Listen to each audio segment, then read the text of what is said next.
The Way of Peace by James Allen. Chapter 1. The Power of Meditation. Spiritual meditation is the pathway to divinity. It is the mystic ladder which reaches from earth to heaven, from error to truth, from pain to peace. Every saint has climbed it, every sinner must sooner or later come to it, and every weary pilgrim that turns his back upon self and the world, and sets his face resolutely toward the Father's home, must plant his feet upon its golden rounds. Without its aid you cannot grow into the divine state, the divine likeness, the divine peace, and the fadeless glories and unpolluting joys of truth will remain hidden from you. Meditation is the intense dwelling, in thought, upon an idea or theme, with the object of thoroughly comprehending it, and whatsoever you constantly meditate upon, you will not only come to understand, but will grow more and more into its likeness, for it will become incorporated into your very being, will become, in fact, your very self. If, therefore, you constantly dwell upon that which is selfish and debasing, you will ultimately become selfish and debased. If you ceaselessly think upon that which is pure and unselfish, you will surely become pure and unselfish. Tell me what that is upon which you most frequently and intensely think, that to which, in your silent hours, your soul most naturally turns, and I will tell you to what place of pain or peace you are traveling, and whether you are growing into the likeness of the divine or the bestial. There is an unavoidable tendency to become literally the embodiment of that quality upon which one most constantly thinks. Let, therefore, the object of your meditation be above and not below, so that every time you revert to it in thought, you will be lifted up. Let it be pure and unmixed with any selfish element, so shall your heart become purified and drawn nearer to truth, and not defiled and dragged more hopelessly into error. Meditation, in the spiritual sense in which I am now using it, is the secret of all growth in spiritual life and knowledge. Every prophet, sage, and savior became such by the power of meditation. Buddha meditated upon the truth until he could say, "I am the truth." Jesus brooded upon the divine immanence until at last he could declare, "I and my Father are one." Meditation centered upon divine realities is the very essence and soul of prayer. It is the silent reaching of the soul toward the eternal. Mere petitionary prayer without meditation is a body without a soul, and is powerless to lift the mind and heart above sin and affliction. If you are daily praying for wisdom, for peace, for loftier purity and a fuller realization of truth, and that for which you pray is still far from you, it means that you are praying for one thing while living out in thought and act another. If you will cease from such waywardness, taking your mind off those things the selfish clinging to, which debars you from the possession of the stainless realities for which you pray, if you will no longer ask God to grant you that which you do not deserve, or to bestow upon you that love and compassion which you refuse to bestow upon others, but will commence to think and act in the spirit of truth, you will day by day be growing into those realities, so that ultimately you will become one with them. He who would secure any worldly advantage must be willing to work vigorously for it, and he would be foolish indeed who waited with folded hands, expected it to come to him for the mere asking. Do not then vainly imagine that you can obtain the heavenly possessions without making an effort. Only when you commence to work earnestly in the kingdom of truth will you be allowed to partake of the bread of life, and when you have, by patient and uncomplaining effort, earned the spiritual wages for which you ask, they will not be withheld from you. If you really seek truth, and not merely your own gratification, if you love it above all worldly pleasures and gains, more even than happiness itself, you will be willing to make the effort necessary for its achievement. If you would be freed from sin and sorrow, if you would taste of that spotless purity for which you sigh and pray, if you would realize wisdom and knowledge, and would enter into the possession of profound and abiding peace, come now and enter the path of meditation, and let the supreme object of your meditation be truth. At the outset, meditation must be distinguished from idle reverie. There is nothing dreamy and unpractical about it. It is a process of searching and uncompromising thought, which allows nothing to remain but the simple and naked truth. Thus meditating, you will no longer strive to build yourself up in your prejudices, but forgetting self, you will remember only that you are seeking the truth. And so you will remove, one by one, the errors which you have built up around yourself in the past, and will patiently wait for the revelation of truth, which will come when your errors have been sufficiently removed. In the silent humility of your heart, you will realize that there is an inmost center in us all, where truth abides in fullness and around. Wall upon wall, the gross flesh hems it in, this perfect, clear perception, which is truth, a baffling and perverting carnal mesh, blinds it, and makes all error, and to know, rather consists in opening out a way, whence the imprisoned splendor may escape, thus in effecting entry for a light, supposed to be without. Select some portion of the day in which to meditate, and keep that period sacred to your purpose. The best time is the very early morning, when the spirit of repose is upon everything. All natural conditions will then be in your favor. The passions, after the long bodily fast of the night, will be subdued.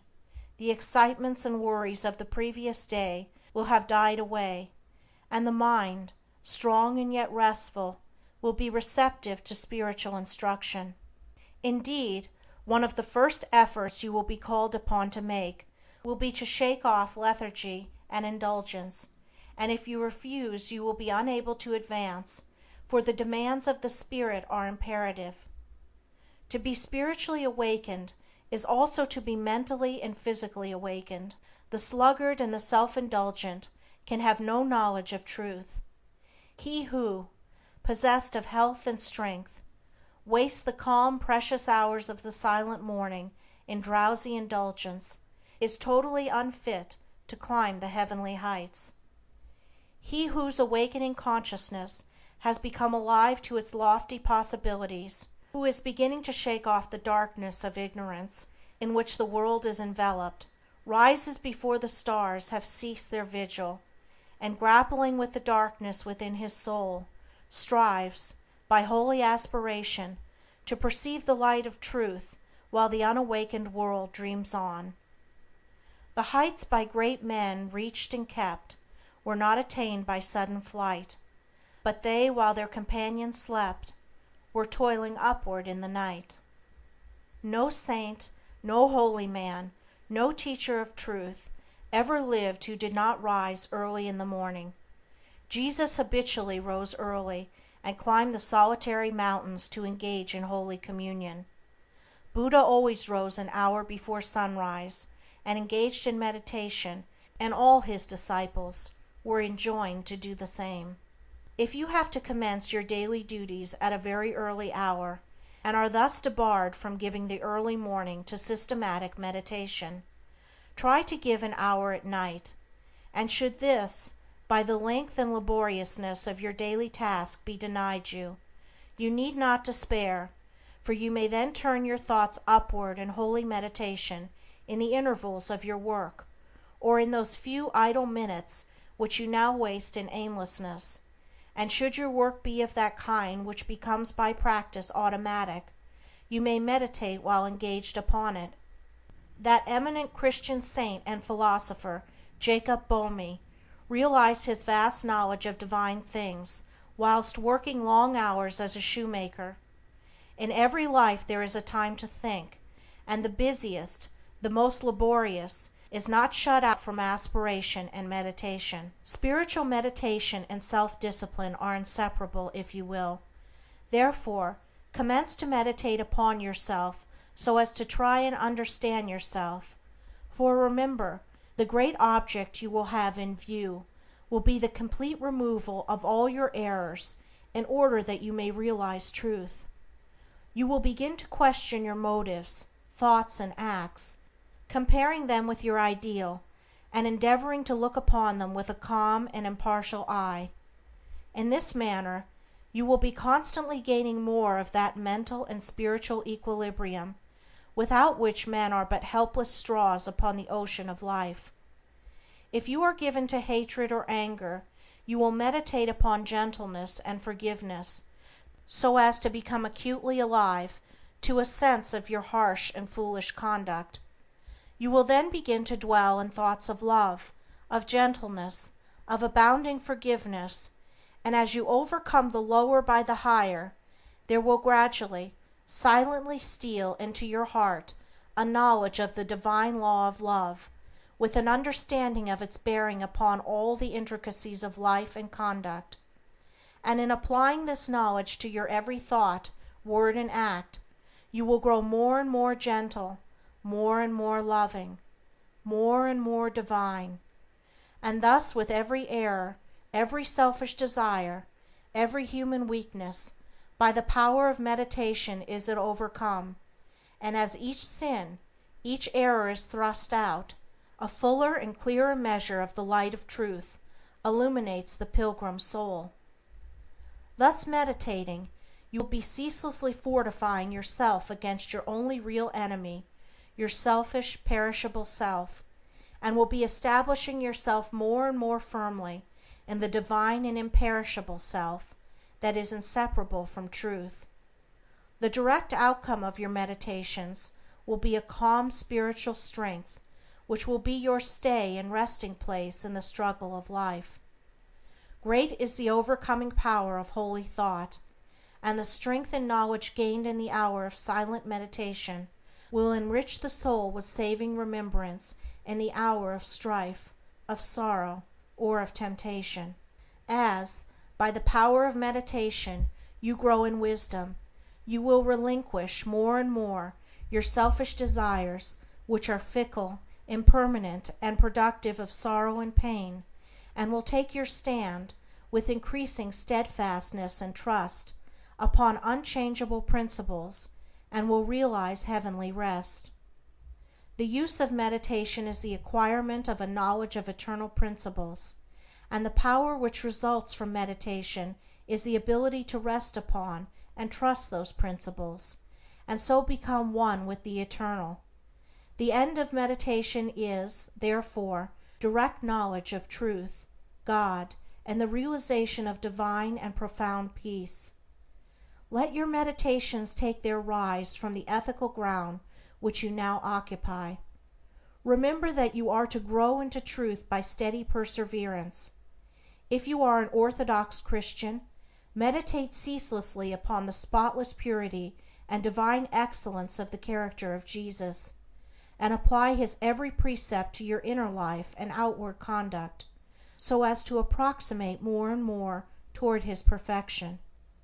Do not be as those religious ones who, refusing to meditate upon the law of truth and to put into practice the precepts given to them by their master, are content to formally worship, to cling to their particular creeds, and to continue the ceaseless round of sin and suffering.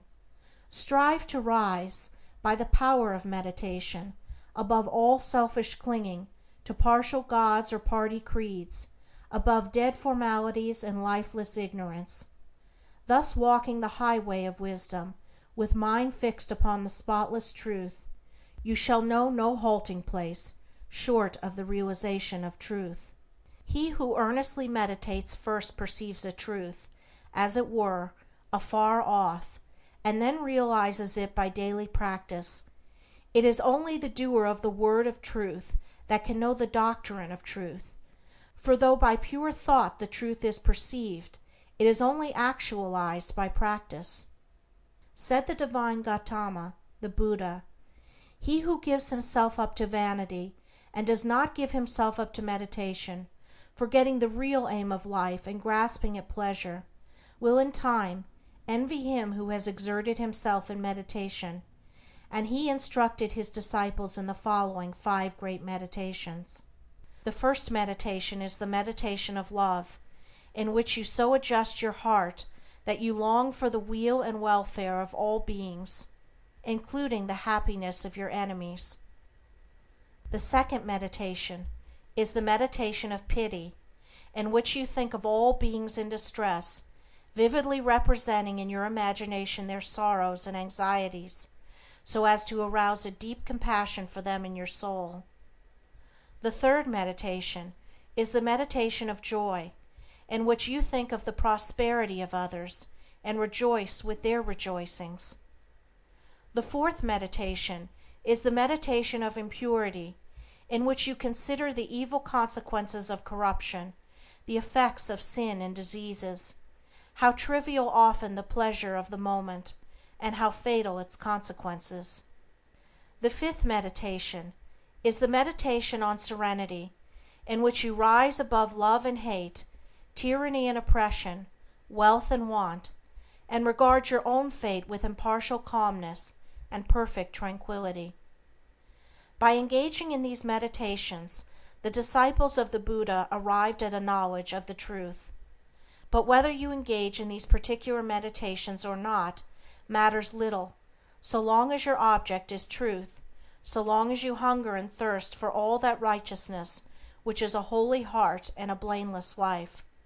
In your meditations, therefore, let your heart grow and expand with ever-broadening love, until freed from all hatred and passion and condemnation, it embraces the whole universe with thoughtful tenderness.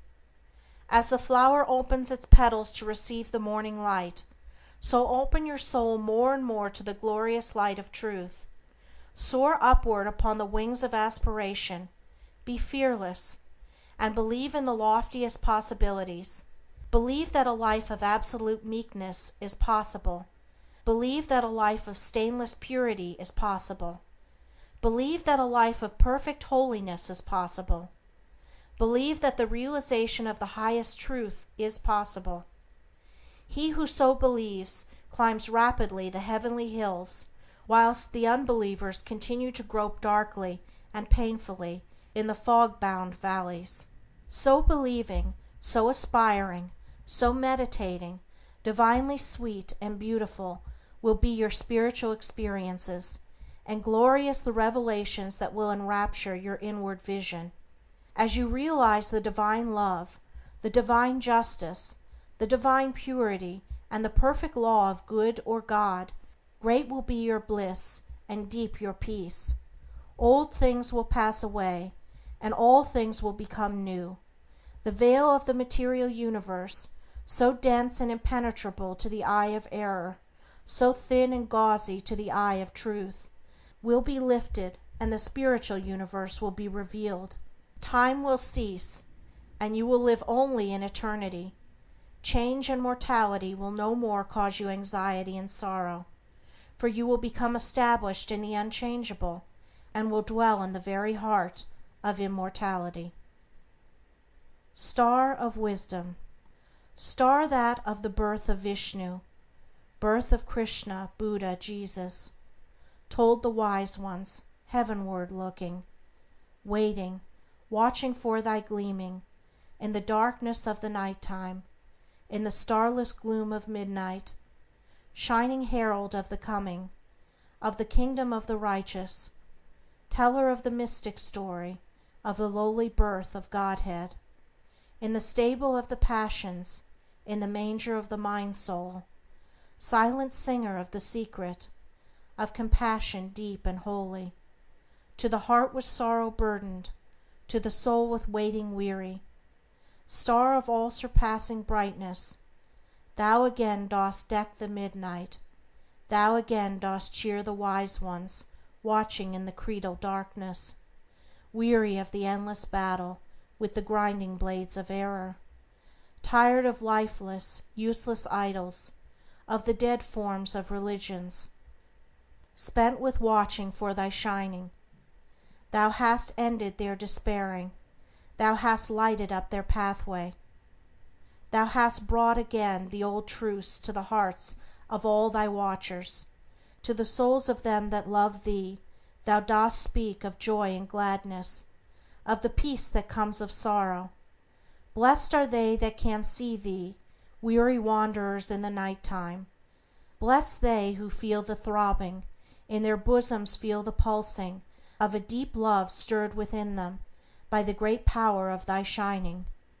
Let us learn thy lesson truly, learn it faithfully and humbly, learn it meekly, wisely, gladly. Ancient star of holy Vishnu, light of Krishna, Buddha, Jesus. Chapter 2. The Two Masters, Self and Truth.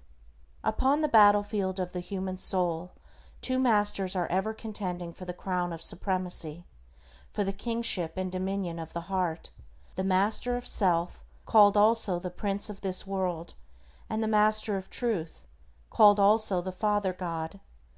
The master self is that rebellious one whose weapons are passion, pride, avarice, vanity, self-will, implements of darkness. The master truth is that meek and lowly one whose weapons are gentleness, patience, purity, sacrifice, humility, love, instruments of light.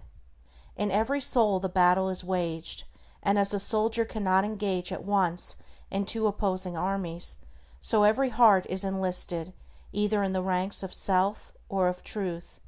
There is no half and half course. There is self and there is truth. Where self is, truth is not. Where truth is, self is not. Thus spake Buddha, the teacher of truth, and Jesus, the manifested Christ, declared that no man can serve two masters, for either he will hate the one and love the other, or else he will hold to the one and despise the other. Ye cannot serve God and Mammon. Truth is so simple, so absolutely undeviating and uncompromising, that it admits of no complexity, no turning, no qualification. Self is ingenious, crooked, and governed by subtle and snaky desire, admits of endless turnings and qualifications, and deluded worshippers of self vainly imagine that they can gratify every worldly desire, and at the same time possess the truth. But the lovers of truth worship truth with the sacrifice of self, and ceaselessly guard themselves against worldliness and self-seeking. Do you seek to know and to realize truth? Then you must be prepared to sacrifice, to renounce to the uttermost, for truth in all its glory can only be perceived and known when the last vestige of self has disappeared.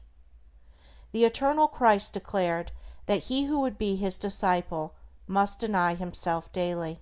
Are you willing to deny yourself, to give up your lusts, your prejudices, your opinions? If so, you may enter the narrow way of truth, and find that peace from which the world is shut out. The absolute denial, the utter extinction of self, is the perfect state of truth, and all religions and philosophies are but so many aids to this supreme attainment. Self is the denial of truth. Truth is the denial of self. As you let self die, you will be reborn in truth. As you cling to self, truth will be hidden from you.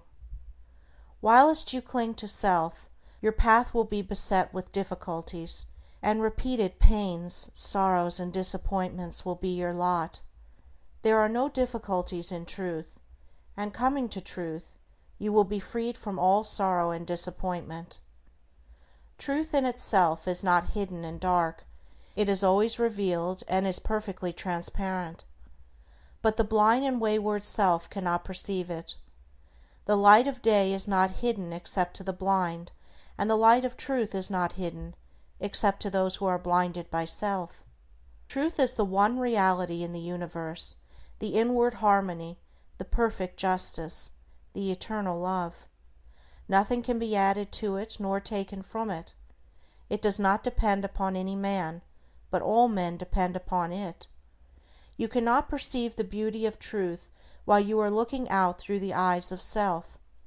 If you are vain, you will color everything with your own vanities. If lustful, your heart and mind will be so clouded with the smoke and flames of passion that everything will appear distorted through them. If proud and opinionative, you will see nothing in the whole universe except the magnitude and importance of your own opinions. There is one quality which preeminently distinguishes the man of truth from the man of self, and that is humility. To be not only free from vanity, stubbornness, and egotism, but to regard one's own opinions as of no value, this indeed is true humility. He who is immersed in self regards his own opinions as truth, and the opinions of other men as error. But that humble truth-lover who has learned to distinguish between opinion and truth regards all men with the eye of charity, and does not seek to defend his opinions against theirs, but sacrifices those opinions that he may love the more, that he may manifest the spirit of truth. For truth in its very nature is ineffable, and can only be lived.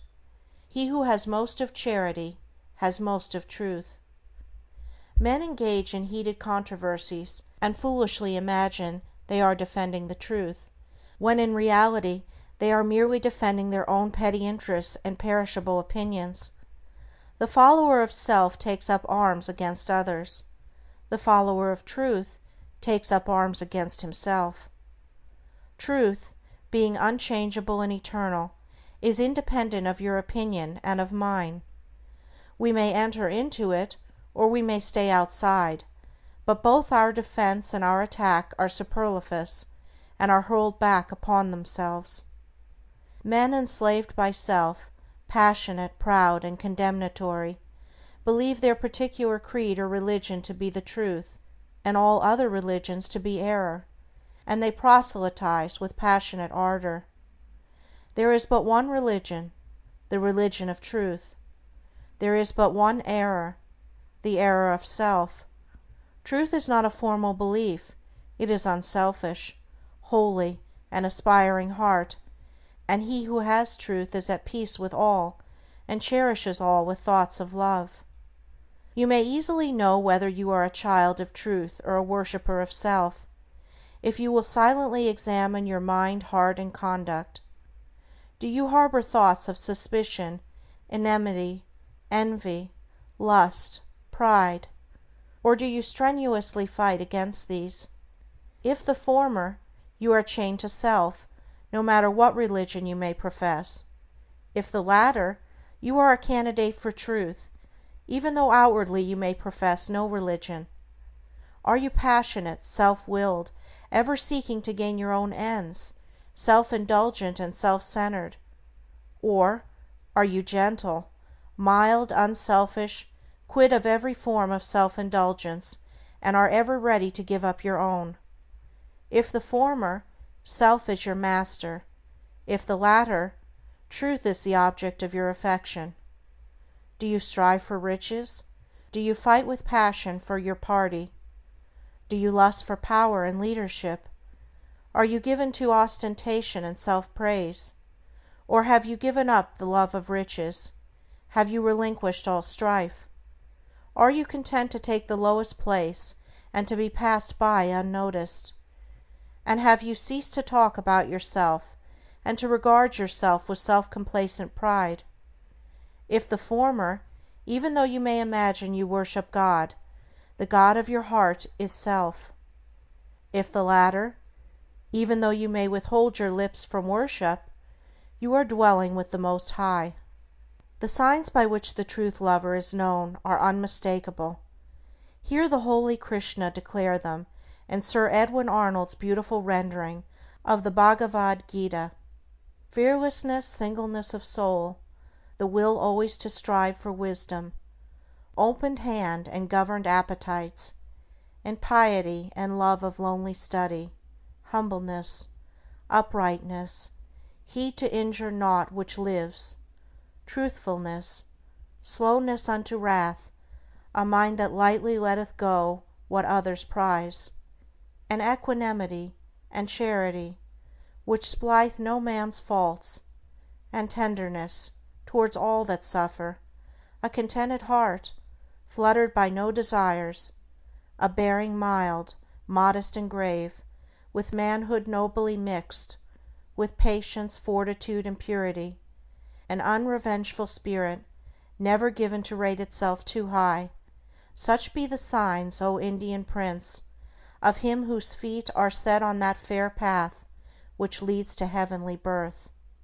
When men, lost in the devious ways of error and self, have forgotten the heavenly birth, the state of holiness and truth, they set up artificial standards by which to judge one another, and make acceptance of, and adherence to, their own particular theology, the test of truth, and so men are divided one against another, and there is ceaseless enmity and strife, and unending sorrow and suffering.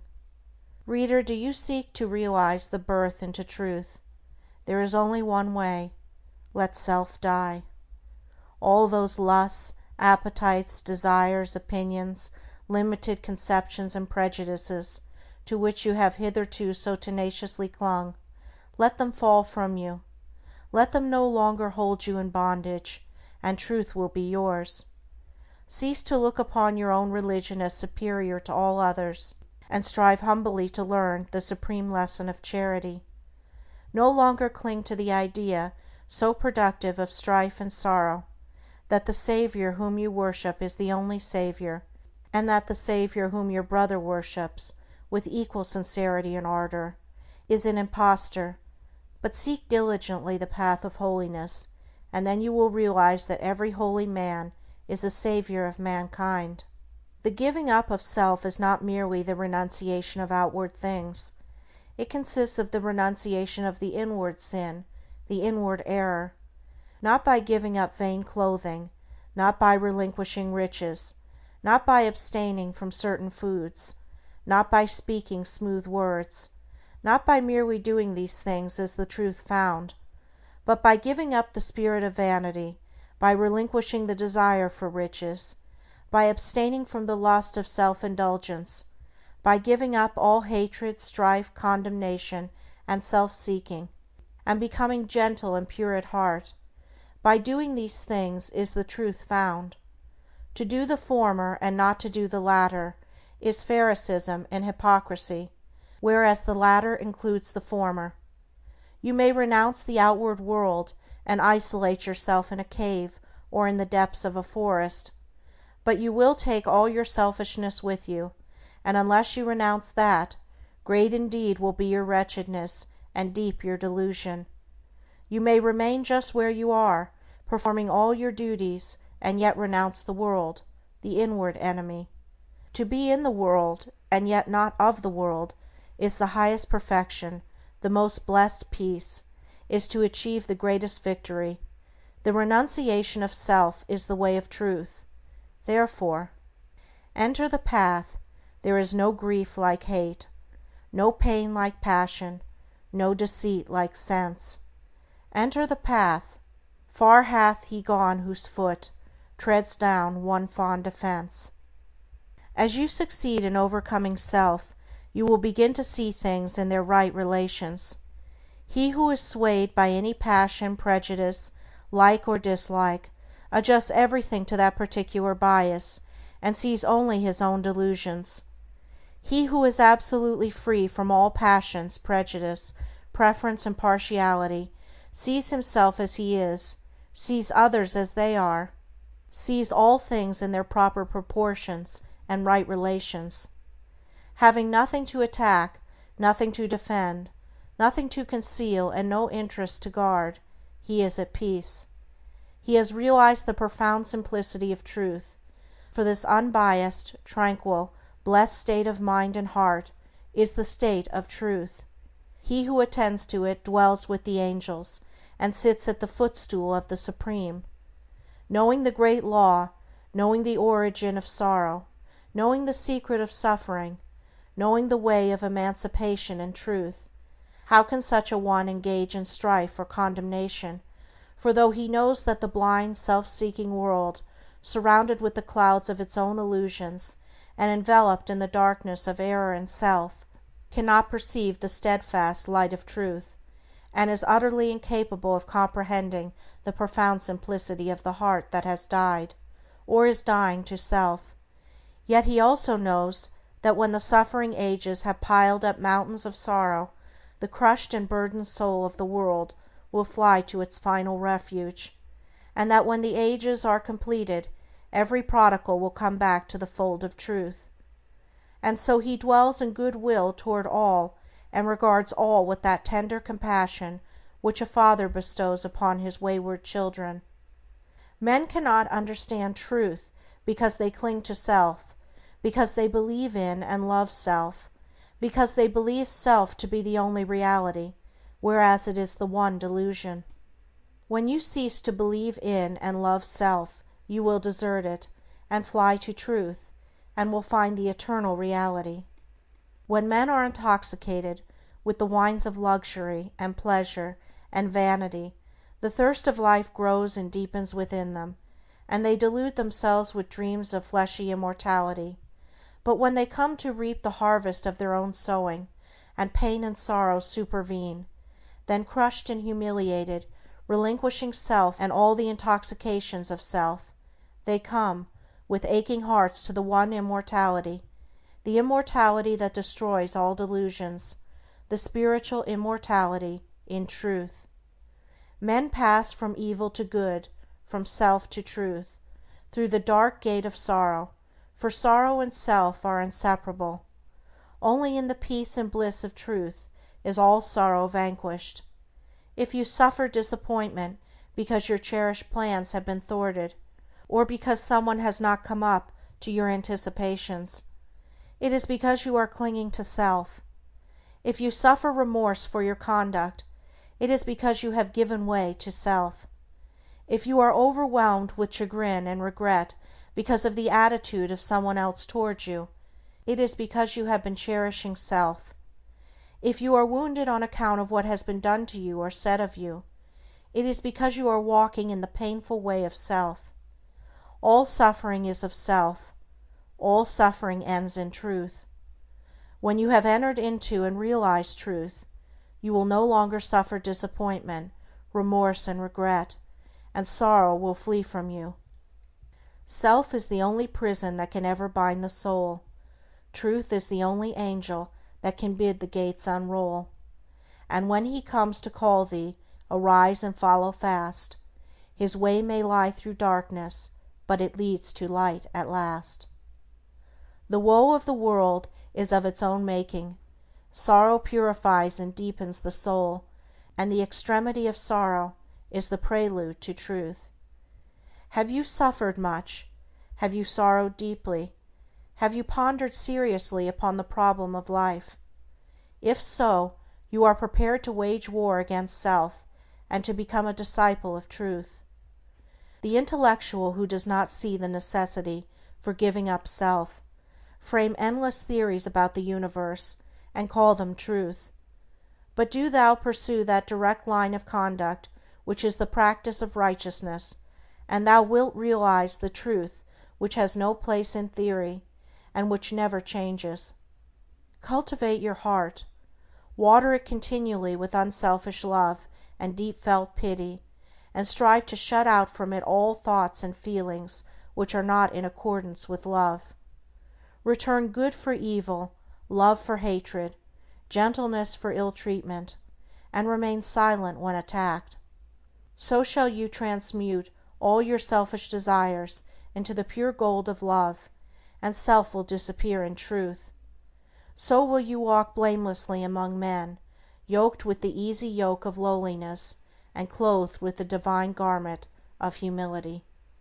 O come, weary brother, thy struggling and striving, end thou in the heart of the Master of Ruth. Across self's drear desert, why wilt thou be driving, at thirst for the quickening waters of truth? When here by the path of thy searching and sinning flows life's gladsome stream, lies love's oasis green. Come, turn thou and rest, know the end and beginning, the sought and the searcher, the seer and seen. Thy Master sits not in the unapproached mountains, nor dwells in the mirage which floats on the air, nor shalt thou discover his magical fountains in pathways of sand that encircle despair. In selfhood's dark desert cease wearily seeking the odorous tracks of the feet of thy King, and if thou wouldest hear the sweet sound of his speaking, be deaf to all voices that emptily sing. Flee the vanishing places, renounce all thou hast, leave all that thou lovest, and naked and bare, thyself at the shrine of the innermost cast, the highest, the holiest, the changeless is there. Within in the heart of the silence he dwelleth, leave sorrow and sin, leave thy wanderings sore, come bathe in his joy, whilst he, whispering, telleth thy soul what it seeketh, and wander no more. Then cease, weary brother, thy struggling and striving, find peace in the heart of the Master of Ruth. Across self's darkest desert cease wearily driving, come, drink at the beautiful waters of truth. Chapter 3. The Acquirement of Spiritual Power. The world is filled with men and women seeking pleasure, excitement, novelty, seeking ever to be moved to laughter or tears, not seeking strength, stability, and power, but courting weakness, and eagerly engaged in dispersing what power they have. Men and women of real power and influence are few, because few are prepared to make the sacrifice necessary to the acquirement of power, and fewer still are ready to patiently build up character. To be swayed by your fluctuating thoughts and impulses is to be weak and powerless. To rightly control and direct those forces is to be strong and powerful. Men of strong animal passions have much of the ferocity of the beast, but this is not power. The elements of power are there, but it is only when this ferocity is tamed and subdued by the higher intelligence that real power begins, and men can only grow in power by awakening themselves to higher and ever higher states of intelligence and consciousness. The difference between a man of weakness and one of power lies not in the strength of the personal will, for the stubborn man is usually weak and foolish, but in that focus of consciousness which represents their states of knowledge. The pleasure-seekers, the lovers of excitement, the hunters after novelty, and the victims of impulse and hysterical emotion lack that knowledge of principles which gives balance, stability, and influence. A man commences to develop power when, checking his impulses and selfish inclinations, he falls back upon the higher and calmer consciousness within him, and begins to steady himself upon a principle. The realization of unchanging principles in consciousness is at once the source and secret of the highest power. When, after much searching and suffering and sacrificing, the light of an eternal principle dawns upon the soul, a divine calm ensues, and joy unspeakable gladdens the heart. He who has realized such a principle ceases to wander, and remains poised and self-possessed. He ceases to be passion's slave, and become a master builder in the temple of destiny. The man that is governed by self and not by principle changes his front when his selfish comforts are threatened. Deeply intent upon defending and guarding his own interests, he regards all means as lawful that will subserve that end. He is continually scheming as to how he may protect himself against his enemies, being too self-centered to perceive that he is his own enemy. Such a man's work crumbles away, for it is divorced from truth and power. All effort that is grounded upon self perishes. Only that work endures that is built upon an indestructible principle. The man that stands upon a principle is the same calm, dauntless, self-possessed man under all circumstances. When the hour of trial comes, and he has to decide between his personal comforts and truth, he gives up his comforts and remains firm. Even the prospect of torture and death cannot alter or deter him. The man of self regards the loss of his wealth, his comforts, or his life as the greatest calamities which can befall him. The man of principle looks upon these incidents as comparatively insignificant, and not to be weighted with loss of character, loss of truth. To desert truth is, to him, the only happening which can really be called a calamity. It is the hour of crisis which decides who are the minions of darkness and who are the children of light. It is the epoch of threatening disaster, ruin, and persecution which divides the sheep from the goats, and reveals to the reverential gaze of succeeding ages the men and women of power. It is easy for a man, so long as he is left in the enjoyment of his possessions, to persuade himself that he believes in and adheres to the principles of peace, brotherhood, and universal love. But if when his enjoyments are threatened, or he imagines they are threatened, he begins to clamor loudly for war, he shows that he believes in and stands upon, not peace, brotherhood, and love, but strife, selfishness, and hatred. He who does not desert his principles when threatened with the loss of every earthly thing, even to the loss of reputation and life, is the man of power, is the man whose every word and work endures, is the man whom the afterworld honors, reveres, and worships. Rather than desert that principle of divine love on which he rested, and which all his trust was placed, Jesus endured the utmost extremity of agony and deprivation, and today the world prostrates itself at his pierced feet in rapt adoration. There is no way to the acquirement of spiritual power except by that inward illumination and enlightenment which is the realization of spiritual principles, and those principles can only be realized by constant practice and application. Take the principle of divine love, and quietly and diligently meditate upon it, with the object of arriving at a thorough understanding of it. Bring its searching light to bear upon all your habits, your actions, your speech and intercourse with others, your every secret thought and desire.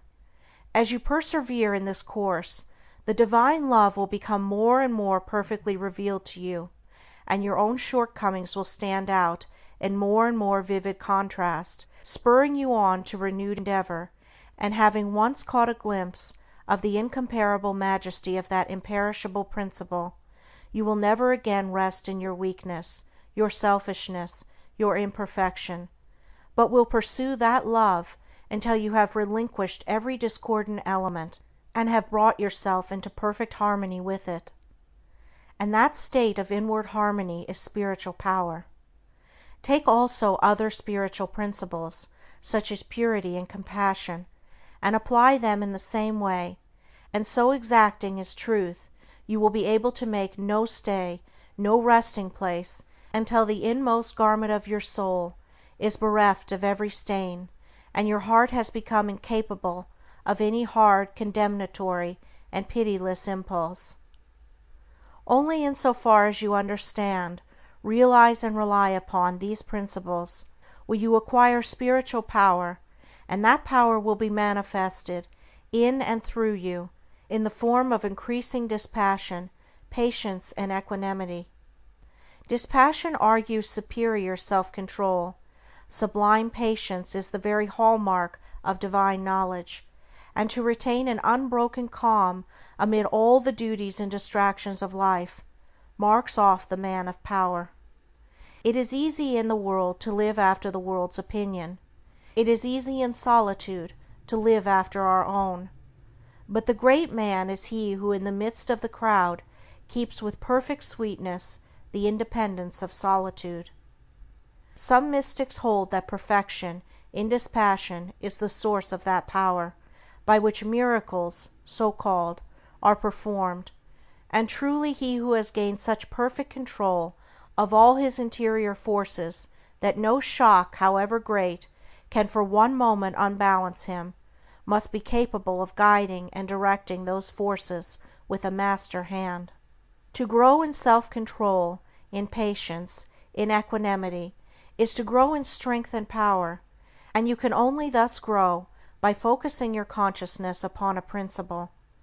As a child, after making many and vigorous attempts to walk unaided, at last succeeds, after numerous falls, in accomplishing this, So you must enter the way of power by first attempting to stand alone.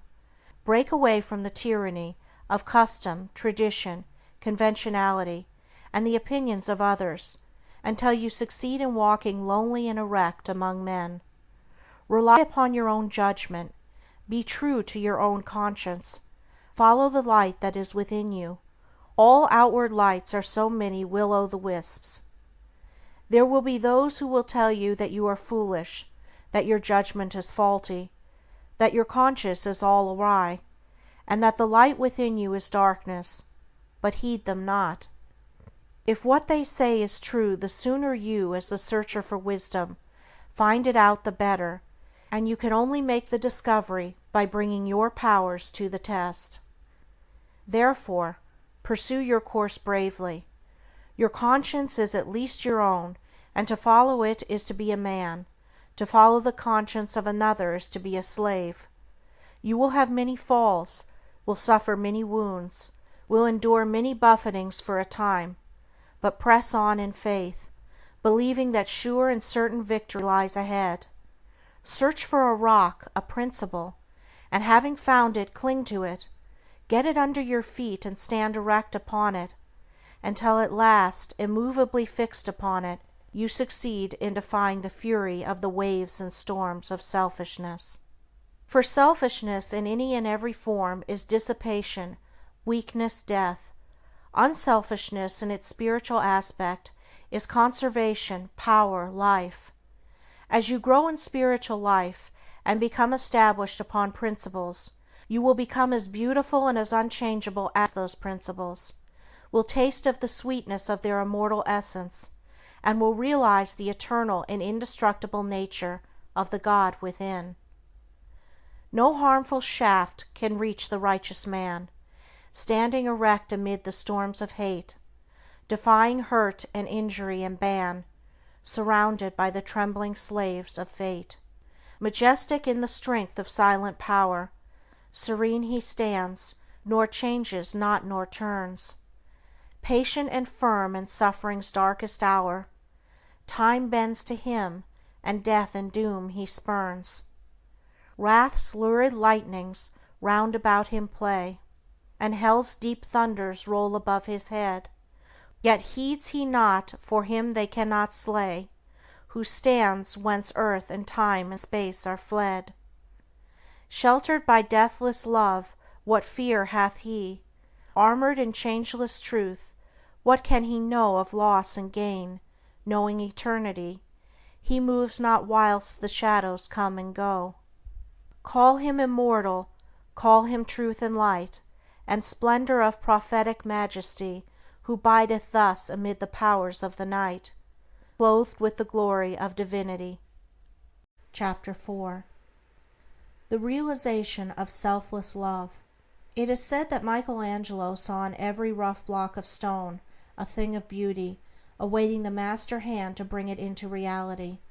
Even so, within each, there reposes the divine image awaiting the master hand of faith and the chisel of patience to bring it into manifestation. And that divine image is revealed and realized as stainless, selfless love. Hidden deep in every human heart, though frequently covered up with a mass of hard and almost impenetrable accretions, is the spirit of divine love, whose holy and spotless essence is undying and eternal. It is the truth in man, it is that which belongs to the Supreme, that which is real and immortal. All else changes and passes away. This alone is permanent and imperishable, and to realize this love by ceaseless diligence in the practice of the highest righteousness, to live in it and to become fully conscious in it, is to enter into immortality here and now, is to become one with truth, one with God, one with the central heart of all things, and to know our own divine and eternal nature. To reach this love, to understand and experience it, one must work with great persistency and diligence upon his heart and mind, must ever renew his patience and keep strong his faith, for there will be much to remove, much to accomplish, before the divine image is revealed in all its glorious beauty. He who strives to reach and to accomplish the divine will be tried to the very uttermost, and this is absolutely necessary, for how else could one acquire that sublime patience without which there is no real wisdom, no divinity? Ever and anon as he proceeds, all his work will seem to be futile, and his efforts appear to be thrown away. Now and then a hasty touch will mar his image, and perhaps when he imagines his work is almost completed, he will find what he imagined to be the beautiful form of divine love utterly destroyed, and he must begin again, with his past bitter experience to guide and help him. But he who has resolutely set himself to reach the highest recognizes no such thing as defeat. All failures are apparent, not real.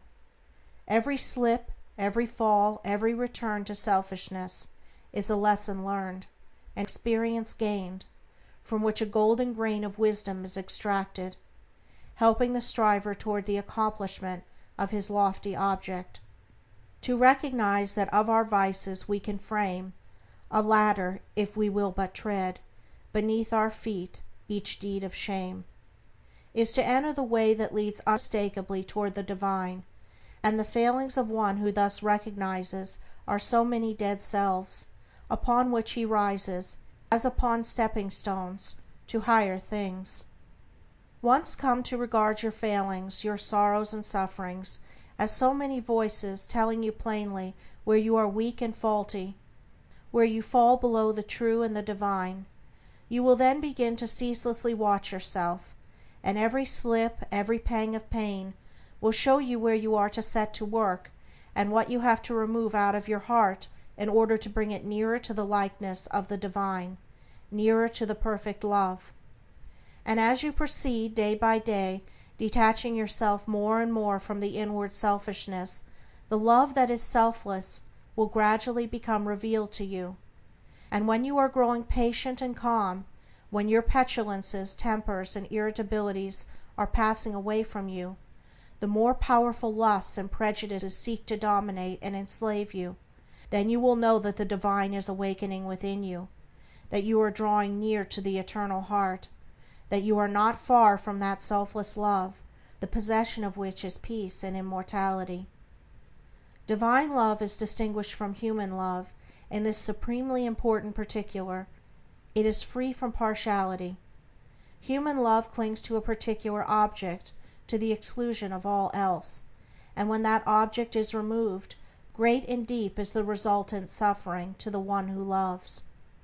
Divine love embraces the whole universe, and without clinging to any part, yet contains within itself the whole, and he who comes to it by gradually purifying and broadening his human loves until all the selfish and impure elements are burnt out of them, ceases from suffering. It is because human loves are narrow and confined, and mingled with selfishness, that they cause suffering. No suffering can result from that love, which is so absolutely pure that it seeks nothing for itself. Nevertheless, human loves are absolutely necessary as steps toward the divine, and no soul is prepared to partake of divine love until it has become capable of the deepest and most intense human love. It is only by passing through human loves and human sufferings that divine love is reached and realized.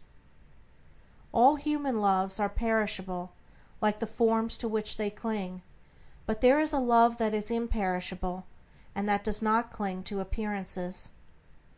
All human loves are counterbalanced by human hates, but there is a love that admits of no opposite or reaction, divine and free from all taint of self, that sheds its fragrance on all alike.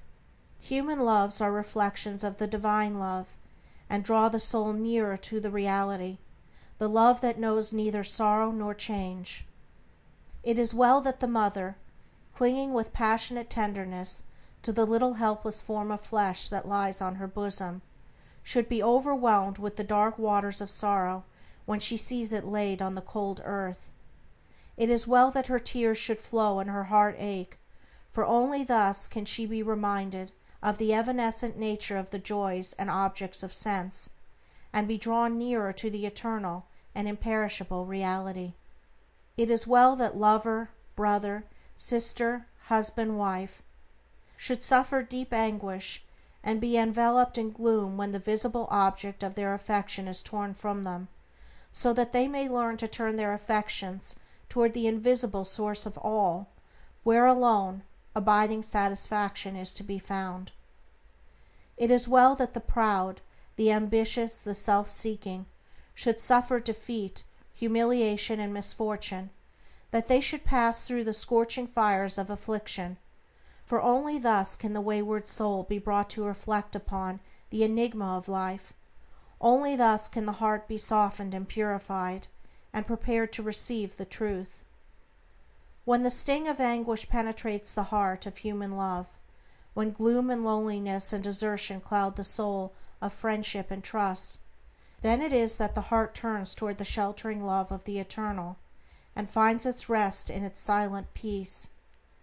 And whosoever comes to this love is not turned away comfortless, is not pierced with anguish, nor surrounded with gloom, and is never deserted in the dark hour of trial. The glory of divine love can only be revealed in the heart that is chastened by sorrow, and the image of the heavenly state can only be perceived and realized when the lifeless, formless accretions of ignorance and self are hewn away. Only that love that seeks no personal gratification or reward, that does not make distinctions, and that leaves behind no heartaches, can be called divine. Men clinging to self and to the comfortless shadows of evil are in the habit of thinking of divine love as something belonging to a God who is out of reach, as something outside themselves, and that must forever remain outside. Truly, the love of God is ever beyond the reach of self. But when the heart and mind are emptied of self, then the selfless love, the supreme love, the love that is of God or good, becomes an inward and abiding reality. And this inward realization of holy love is none other than the love of Christ, that is so much talked about and so little comprehended. The love that not only saves the soul from sin, but lifts it also above the power of temptation. But how may one attain to this sublime realization? The answer which truth has always given, and will ever give, to this question is, "Empty thyself, and I will fill thee." Divine love cannot be known until self is dead, for self is the denial of love, and how can that which is known be also denied? Not until the stone of self is rolled away from the sepulchre of the soul and buried, cast off the bands of ignorance, and come forth in all the majesty of his resurrection. You believe that the Christ of Nazareth was put to death and rose again. I do not say you err in that belief, but if you refuse to believe that the gentle Spirit of love is crucified daily upon the dark cross of your selfish desires, then I say you err in this unbelief, and you have not yet perceived, even afar off, the love of Christ. You say that you have tasted of salvation in the love of Christ. Are you saved from your temper, your irritability, your vanity, your personal dislikes, your judgment and condemnation of others? If not, from what are you saved, and wherein have you realized the transforming love of Christ? He who has realized the love that is divine has become a new man, and has ceased to be swayed and dominated by the old elements of self. He is known for his patience, his purity, his self-control, his deep charity of heart, and his unalterable sweetness. Divine or selfless love is not a mere sentiment or emotion. It is a state of knowledge which destroys the dominion of evil and the belief in evil, and lifts the soul into the joyful realization of the supreme good. To the divinely wise, knowledge and love are one and inseparable. It is toward the complete realization of this divine love that the whole world is moving. It was for this purpose that the universe came into existence, and every grasping at happiness, every reaching out of the soul toward objects, ideas, and ideals, is an effort to realize it.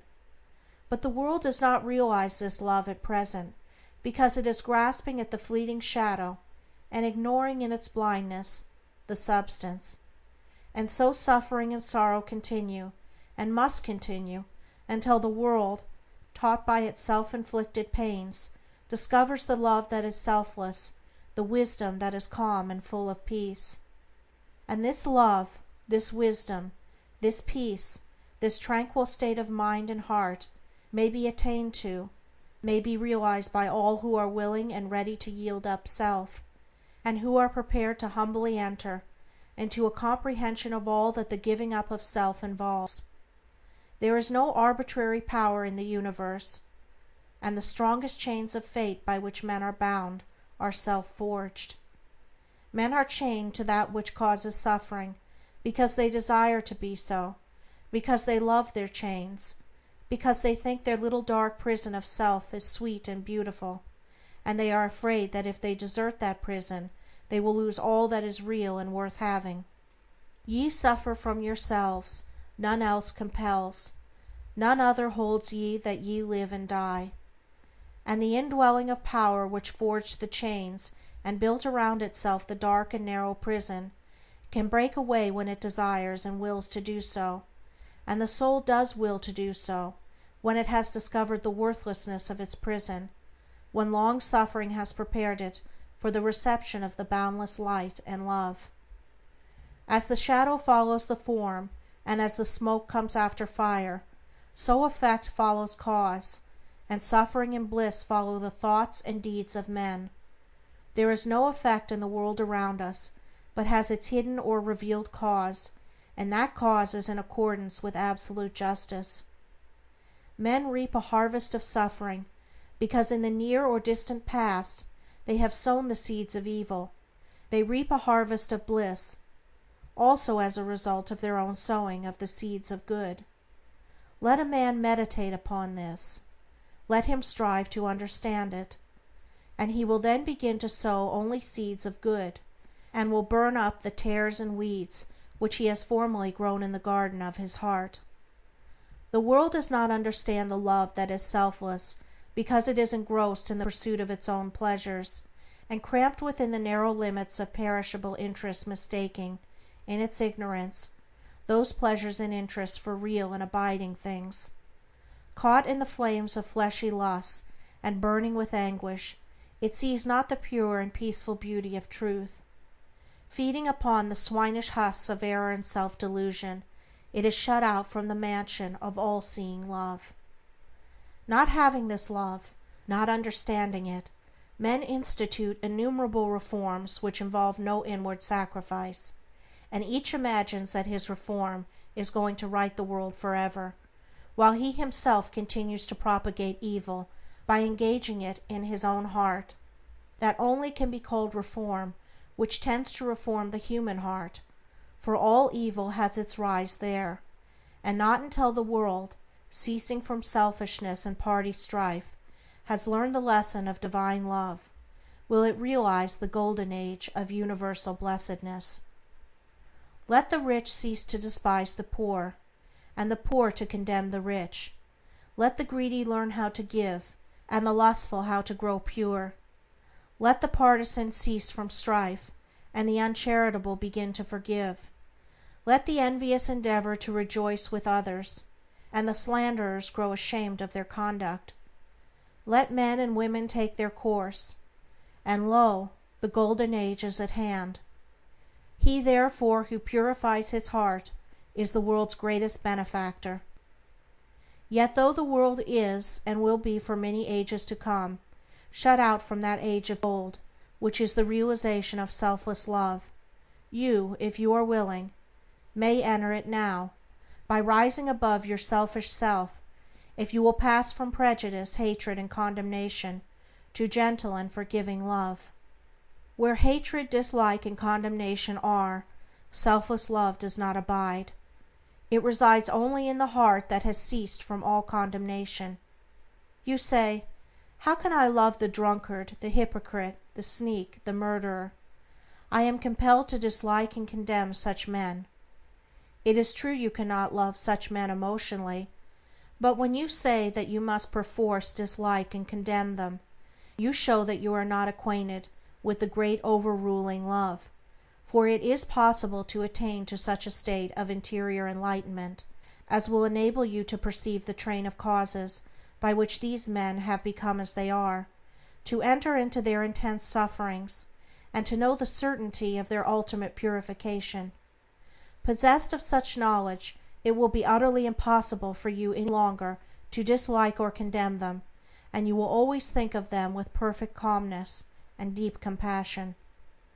If you love people and speak of them with praise until they in some way thwart you, or do something of which you disapprove, and then you dislike them and speak of them with dispraise, you are not governed by the love which is of God. If in your heart you are continually arranging and condemning others, selfless love is hidden from you. He who knows that love is at the heart of all things, and has realized the all-sufficing power of that love, has no room in his heart for condemnation. Men not knowing this love constitute themselves judge and executioner of their fellows, forgetting that there is the eternal judge and executioner, and in so far as men deviate from them in their own views, their particular reforms and methods, they brand themselves as fanatical, unbalanced, lacking judgment, sincerity, and honesty. In so far as others approximate to their own standard, do they look upon them as being everything that is admirable. Such are the men who are centered in self. But he whose heart is centered in the supreme love does not so brand and classify men, does not seek to convert men to his own views, not to convince them of the superiority of his methods. Knowing the law of love, he lives it, and maintains the same calm attitude of mind and sweetness of heart toward all. The debased and virtuous, the foolish and the wise, the learned and the unlearned, the selfish and the unselfish, receive alike the benediction of his tranquil thought. You can only attain to supreme knowledge, this divine love, by unremitting endeavor and self-discipline, and by gaining victory after victory over yourself. Only the pure in heart see God, and when your heart is sufficiently purified, you will enter into the new birth, and the love that does not die, nor change, nor end in pain and sorrow, will be awakened within you, and you will be at peace. He who strives for the attainment of divine love is ever seeking to overcome the spirit of condemnation, for where there is pure spiritual knowledge, condemnation cannot exist, and only in the heart that has become incapable of condemnation is love perfected and fully realized. The Christian condemns the atheist satirizes the Christian. The Catholic and Protestant are ceaselessly engaged in wordy warfare, and the spirit of strife and hatred rules where peace and love should be. He that hateth his brother is a murderer, a crucifier of the divine spirit of love, and until you can regard men of all religions and of no religion with the same impartial spirit, with all freedom from dislike, and with perfect equanimity, you have yet to strive for that love which bestows upon its possessor freedom and salvation.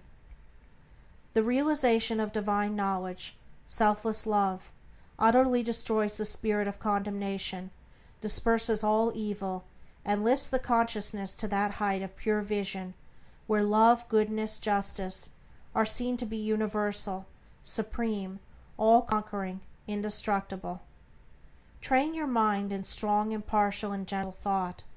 Train your heart in purity and compassion. Train your tongue to silence and to true and stainless speech. So shall you enter the way of holiness and peace, and shall ultimately realize the immortal love. So living, without seeking to convert, you will convince without arguing, you will teach, not cherishing ambition. The wise will find you out, and without striving to gain men's opinions, you will subdue their hearts. For love is all-conquering, all-powerful. The thoughts and deeds and words of love can never perish. To know that love is universal, supreme, all-sufficing, to be freed from the trammels of evil, to be quit of the inward unrest, to know that all men are striving to realize the truth, each in his own way, to be satisfied, sorrowless, serene. This is peace. This is gladness. This is immortality. This is divinity. This is the realization of selfless love. I stood upon the shore and saw the rocks resist the onslaught of the mighty sea, and when I thought how all the countless shocks they had withstood through an eternity, and I said to wear away from this solid main the ceaseless efforts of the waves are vain. But when I thought how they the rocks had rent, and saw the sand and shingles at my feet, poor passive remnants of resistance spent, tumbled and tossed where they the waters meet, then saw I ancient landmarks neath the waves, and knew the waters held the stones their slaves. I saw the mighty work the waters wrought, by patient softness and unceasing flow, how they the proudest promontory brought unto their feet, and massy hills laid low, how the soft drops the adamantine wall conquered at last, and brought it to its fall. And then I knew that hard resisting sin should yield at last to love's soft ceaseless roll, coming and going, ever flowing in upon the proud rocks of the human soul, that all resistance should be spent and past, and every heart yield unto it at last. Chapter 5. Entering into the Infinite. From the beginning of time, man, in spite of his bodily appetites and desires, in the midst of all his clinging to earthly and impermanent things, has ever been intuitively conscious of the limited, transient, and illusionary nature of his material existence, and in his sane and silent moments has tried to reach out into a comprehension of the Infinite, and has turned with tearful aspiration toward the restful reality of the eternal heart. While vainly imagining that the pleasures of earth are real and satisfying, pain and sorrow continually remind him of their unreal and unsatisfying nature. Ever striving to believe that complete satisfaction is to be found in material things, he is conscious of an inward and persistent revolt against this belief, which revolt is at once a refutation of his essential mortality, and an imperishable proof that only in the immortal, the eternal, the infinite, can he find abiding satisfaction and unbroken peace. And here is the common ground of faith, here the root and spring of all religion, here the soul of brotherhood and the heart of love, that man is essentially and spiritually divine and eternal, and that, immersed in mortality and troubled with unrest, he is ever striving to enter into a consciousness of his real nature. The spirit of man is inseparable from the Infinite, and can be satisfied with nothing short of the Infinite, and the burden of pain will continue to weigh upon man's heart, and the shadows of sorrow to darken his pathway, until, ceasing from his wanderings in the dream world of matter, he comes back to his home in the reality of the Eternal. As the smallest drop of water detached from the ocean contains all the qualities of the ocean, so man, detached in consciousness from the Infinite, contains within him its likeness, and as the drop of water must, by the law of its nature, ultimately find its way back to the ocean and lose itself in its silent depths, so must man, by the unfailing law of his nature, at last return to his source and lose himself in the great ocean of the Infinite. To re-become one with the Infinite is the goal of man. To enter into perfect harmony with the eternal law is wisdom, love, and peace. But this divine state is, and must ever be, incomprehensible to the merely personal. Personality, separateness, selfishness, are one and the same, and are the antithesis of wisdom and divinity. By the unqualified surrender of the personality, separateness and selfishness cease, and man enters into the possession of his divine heritage of immortality and infinity. Such surrender of the personality is regarded by the worldly and selfish mind as the most grievous of all calamities, the most irreparable loss, yet it is the one supreme and incomparable blessing, the only real and lasting gain. The mind unenlightened upon the inner laws of being and upon the nature and destiny of its own life clings to transient appearances, things which have in them no enduring substantiality, and so clinging, perishes, for the time being, amid the shattered wreckage of its own illusions. Men cling to and gratify the flesh as though it were going to last forever, and though they try to forget the nearness and inevitability of its dissolution, the dread of death and of the loss of all that they cling to clouds their happiest hours, and the chilling shadow of their own selfishness follows them like a remorseless spectre. And with the accumulation of temporal comforts and luxuries, the divinity within men is drugged, and they sink deeper and deeper into materiality, into the perishable life of the senses, and where there is sufficient intellect, theories concerning the immortality of the flesh come to be regarded as infallible truths. When a man's soul is clouded with selfishness in any or every form, he loses the power of spiritual discrimination, and confuses the temporal with the eternal, the perishable with the permanent, mortality with immortality, and error with truth.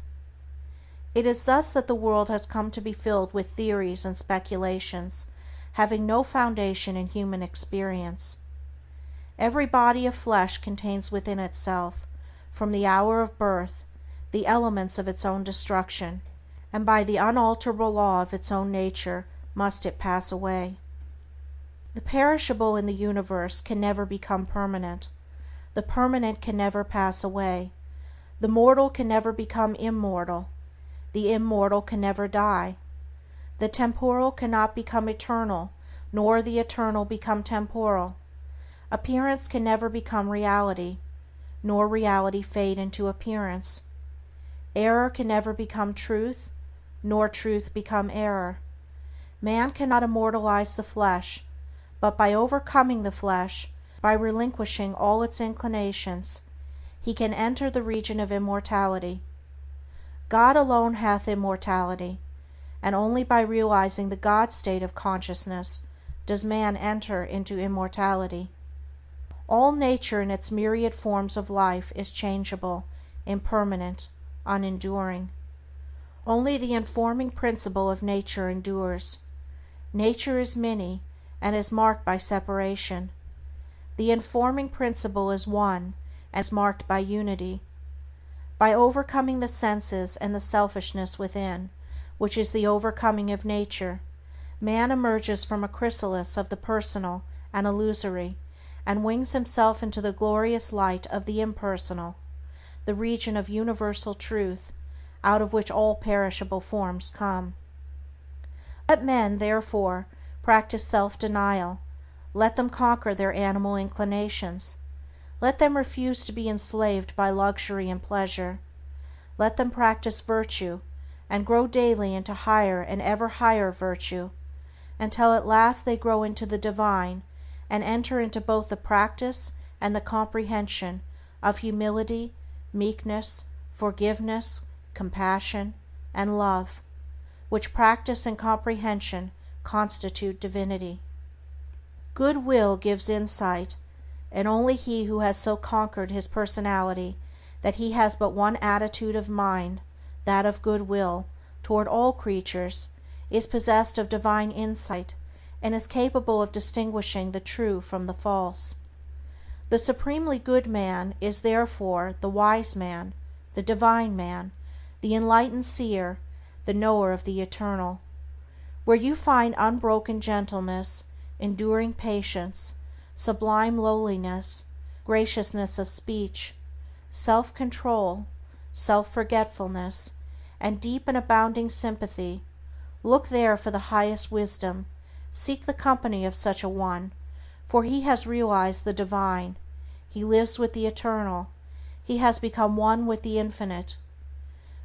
Believe not him that is impatient, given to anger, boastful, who clings to pleasure and refuses to renounce his selfish gratifications, and who practices not goodwill and far-reaching compassion, for such a one hath not wisdom, vain is all his knowledge, and his works and words will perish, for they are grounded on that which passes away. Let a man abandon self, let him overcome the world, let him deny the personal. By this pathway only can he enter into the heart of the Infinite. The world, the body, the personality are mirages upon the desert of time, transitory dreams in the dark night of spiritual slumber, and those who have crossed the desert, those who are spiritually awakened, have alone comprehended the universal reality where all appearances are dispersed and dreaming and delusion are destroyed. There is one great law which exacts unconditional obedience, one unifying principle which is the basis of all diversity, one eternal truth wherein all the problems of the earth pass away like shadows. To realize this law, this unity, this truth, is to enter into the Infinite, is to become one with the Eternal. To center one's life in the great law of love is to enter into rest, harmony, peace. To refrain from all participation in evil and discord, to cease from all resistance to evil, and from the omission of that which is good, and to fall back upon unswerving obedience to the holy calm within, is to enter into the inmost heart of things, is to attain to a living, conscious experience of that eternal and infinite principle which must ever remain a hidden mystery to the merely perceptive intellect. Until this principle is realized, the soul is not established in peace, and he who so realizes is truly wise, not wise with the wisdom of the learned, but with the simplicity of a blameless heart and of a divine manhood. To enter into the realization of the infinite and eternal is to rise superior to time, and the world, and the body, which compromise the kingdom of darkness, and is to become established in immortality, heaven and the spirit, which make up the empire of light. Entering into the Infinite is not a mere theory or sentiment. It is a vital experience, which is the result of assiduous practice in inward purification.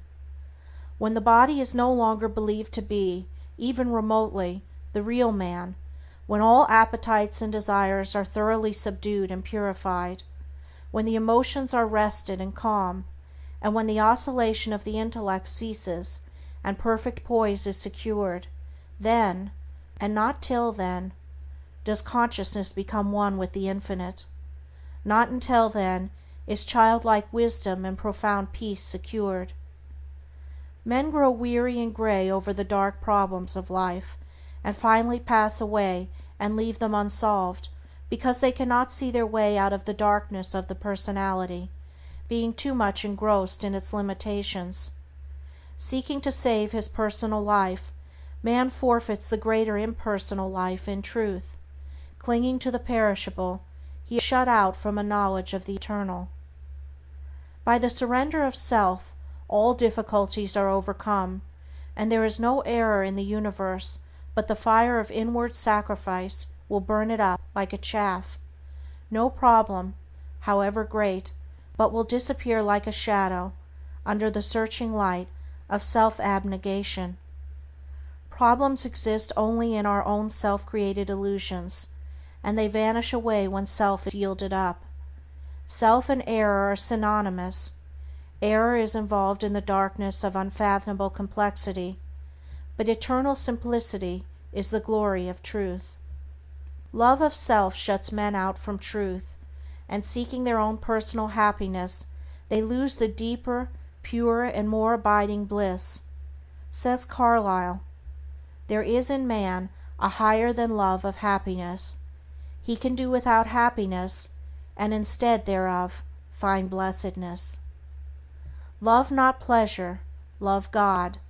This is the everlasting yea, wherein all contradiction is solved, wherein whoso walks and works, it is well with him.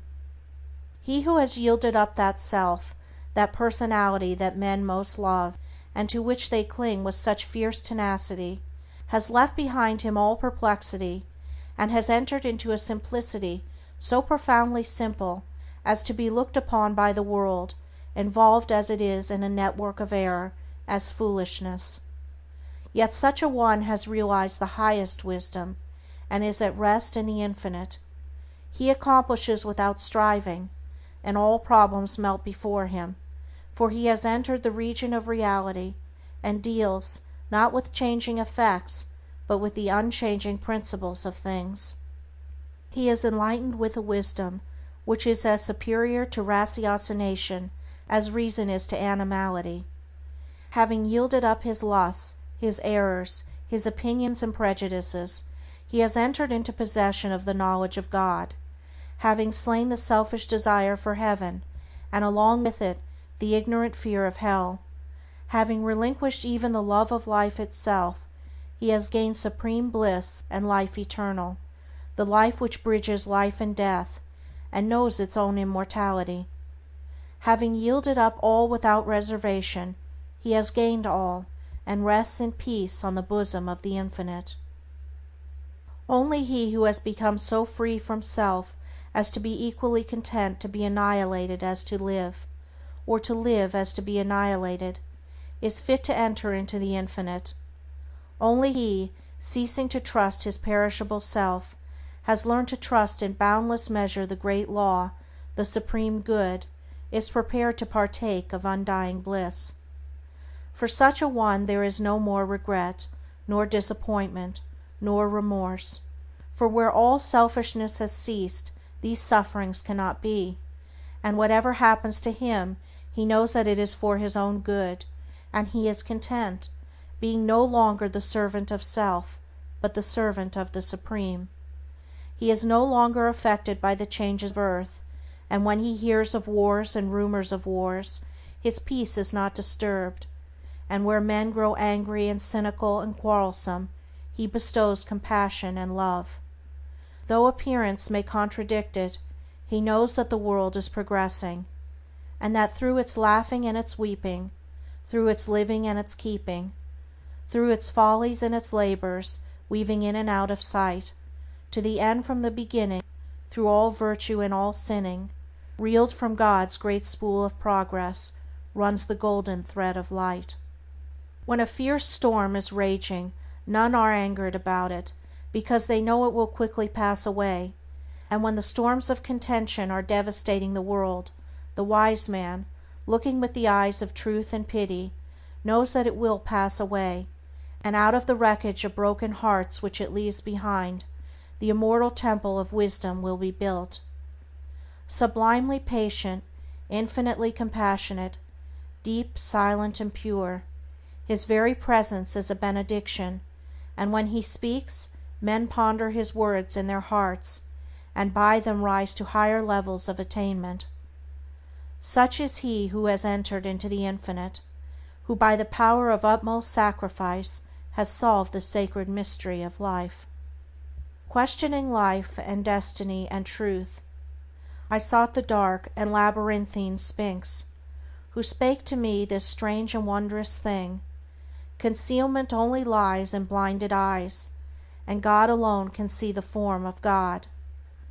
I sought to solve this hidden mystery, vainly by paths of blindness and of pain, but when I found the way of love and peace, concealment ceased, and I was blind no more.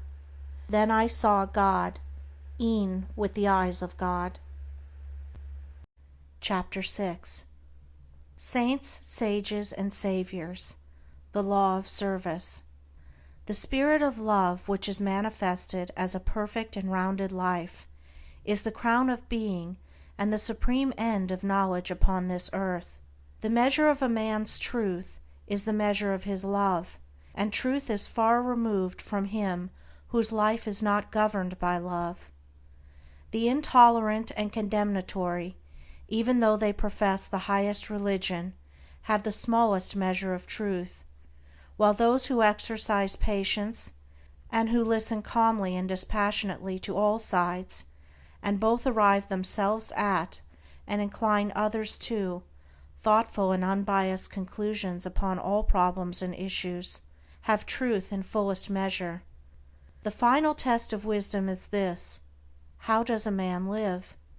What spirit does he manifest? How does he act under trial and temptation? Many men boast of being in possession of truth, who are continually swayed by grief, disappointment, and passion, and who sink under the first little trial that comes along. Truth is nothing if not unchangeable, and in so far as a man takes his stand upon truth, does he become steadfast in virtue, does he rise superior to his passions and emotions and changeable personality. Men formulate perishable dogmas and call them truth. Truth cannot be formulated, it is ineffable, and ever beyond the reach of intellect. It can only be experienced by practice. It can only be manifested as a stainless heart and a perfect life. Who then, in the midst of the ceaseless pandemonium of schools and creeds and parties, has the truth? He who lives it, he who practices it, he who, having risen above that pandemonium by overcoming himself, no longer engages in it, but sits apart, quiet, subdued, calm and self-possessed, freed from all strife, all bias, all condemnation, and bestows upon all the glad and unselfish love of the divinity within him. He who is patient, calm, gentle, and forgiving under all circumstances manifests the truth. Truth will never be proved by wordy arguments and learned treatises. For if men do not perceive the truth in infinite patience, undying forgiveness, and all-embracing compassion, no words can ever prove it to them. It is an easy matter for the passionate to be calm and patient when they are alone, or are in the midst of calmness. It is equally easy for the uncharitable to be gentle and kind when they are kindly dealt with. But he who retains his patience and calmness under all trial, who remains sublimely meek and gentle under the most trying circumstances, he and he alone is possessed of the spotless truth. And this is so because such lofty virtues belong to the divine, and can only be manifested by one who has attained to the highest wisdom, who has relinquished his passionate and self-seeking nature, who has realized the supreme and unchangeable law, and has brought himself into harmony with it. Let men, therefore, cease from vain and passionate arguments about truth, and let them think and say and do those things which make for harmony, peace, love, and goodwill. Let them practice heart virtue, and search humbly and diligently for the truth which frees the soul from all error and sin, and from all that blights the human heart, and that darkens, as with unending night, the pathway of the wandering souls of earth. There is one great all-embracing law which is the foundation and cause of the universe, the law of love. It has been called by many names in various countries and at various times, but behind all its names the same unalterable law may be discovered by the eye of truth. Names, religions, personalities pass away, but the law of love remains. To become possessed of a knowledge of this law, to enter into conscious harmony with it, is to become immortal, invincible, indestructible. It is because of the effort of the soul to realize this law that men come again and again to live, to suffer, and to die, and when realized, suffering ceases, personality is dispersed, and the fleshly life and death are destroyed, for consciousness becomes one with the eternal. The law is absolutely impersonal, and its highest manifested expression is that of service. When the purified heart has realized truth, it is then called upon to make the last, the greatest and holiest sacrifice, the sacrifice of the well-earned enjoyment of truth. It is by virtue of this sacrifice that the divinely emancipated soul comes to dwell among men, clothed with a body of flesh, content to dwell among the lowliest and least, and to be esteemed the servant of all mankind. That sublime humility which is manifested by the world's saviors is the seal of Godhead, and he who has annihilated the personality and become a living, visible manifestation of the impersonal, eternal, boundless Spirit of Love is alone singled out as worthy to receive the unstinted worship of posterity. He only who succeeds in humbling himself with that divine humility which is not only the extinction of self, but is also the pouring out upon the spirit of unselfish love, is exalted above measure and given spiritual dominion in the hearts of mankind. All of the great spiritual teachers have denied themselves personal luxuries, comforts, and rewards, have abjured temporal power, and have lived and taught the limitless and impersonal truth. Compare their lives and teachings, and you will find the same simplicity, the same self-sacrifice, the same humility, love, and peace, both lived and preached by them. They taught the same eternal principles, the realization of which destroys all evil. Those who have been hailed and worshipped as the saviors of mankind are manifestations of the great impersonal law, and being such, were free from passion and prejudice, and having no opinions, and no special letter of doctrine to preach and defend, they never sought to convert and to proselytize. Living in the highest goodness, the supreme perfection, their sole object was to uplift mankind by manifesting that goodness in thought, word, and deed. They stand between man the personal and God the impersonal, and serve as exemplary types for the salvation of self-enslaved mankind.